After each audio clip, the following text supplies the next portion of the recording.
Birleşen Ştatlaryň hökümeti Türkmenistanda COVID-19 keseliniň öňüni alyş çäreleri üçin goşmaça 500 000 Amerikan dollaryny çykardy. Bu arada Birleşen Ştatlaryň Türkmenistandaky elçixanasynyň web saytynda 1-nji ýylda çap bolan maglumata görä halkara ötüş boýunça USAID fondunyň çykaran $500 000 möçberindäki pulu bilen bilelikde Birleşen Ştatlaryň Türkmenistanda COVID-19 keseliniň profilaktikasy boýunça dagallalaryna berilen mali kömeginiň umumy möçberi 1 420 000 Amerikan dollaryna barabar bolar. Bu pulun infeksiýanyň howpy we profilaktikasy barada mektepleri hem beýleki edaralary maglumat bilen öpçün etmek boýunça çäreler üçin niýetlenýär. Aprel aýynda Birleşen Ştatlar Türkmenistana COVID-19 keselinden gorunmak üçin 920 000 Amerikan dollaryny çykaranlygyny habar berdi. Birleşen Ştatlaryň elçixanasynyň resmi maglumatynda soňky 20 ýylyň dowamında Birleşen Ştatlaryň Türkmen hökümeti bilen hyzmatdaşlyk edip, iki taraply we regional programmalaryna 207 million Amerikan dollaryny sarp edenligi we şondan 21 million dollaryň saglygy saklaýyş programmalaryna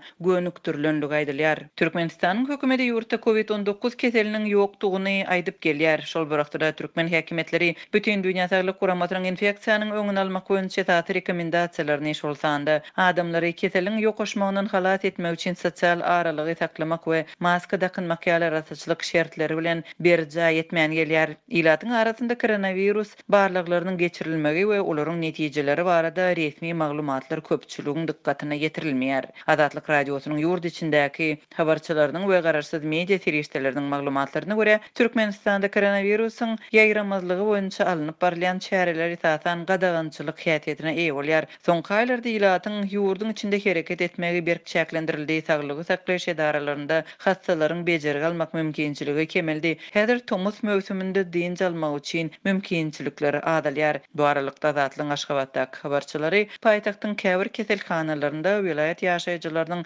saglygyny bejermek mümkinçiliginiň çäklendirilýänligi, bu barada täze talaplaryň girdilenligini habar berýärler. Habarçylarymyzyň sözlerine görä Niýazow adyndaky keselhana vilayet ýaşaýjylaryny olaryň ýaşaýan ýeriniň keselhanalaryndan resmi salgy resminamasy berilmedik ýagdaýynda kabul etmeýär. 22-nji maýdan başlap ýagdaý üýtgedi hastanyň ýaşaýan ýerinden hastaxanadan resmi salgysy bolmaly. Muny almak üçin adamlar ýaşaýan ýerinde ähli lukmandyrdan geçmeli. Bu ortaça 50 manada durýar. Bu maddi ýagdaý bolmadyk adamlar üçin esli pul. Üstesine bu täze talapdan bihabar galan maýyp çağıly enatalar kynçylyk bilen uzak ýoly geçip paýtagta gelen soň biderek gelendiklerini we mövsümleýin bejerigi üçin kabul edilmejekdiklerini bilip galýarlar diýip habarçymada aýdýar. Paýtagtyň keselhanalarynda vilayetli hastalary kabul etmek düzgünlerindäki üýtgeşiklük we onuň sebäpleri barada resmi düşündürüş almak el ýeterli däl. Mundan öň Azatlyň habarçylary ýurduň saglygy saklaýyş edaralarynyň hastalardan boşadylyp COVID-19 keseli bilen ýasaglanlar üçin ýerleriň taýýarlanýanlygyny habar beripdi. Türkmenistanda COVID-19 keseline garşy resmi çäreleriň çäginde mart aýynda halkara uçary gatnawy ýatyrylypdy we serhetler ýapylyp ýük gatnawy besedilipdi. Häzirki wagtda Aşgabatdaky habarçylarymyz türkmen howa ýollarynyň uçar biletlerini satyp başlandygyny habar berýärler.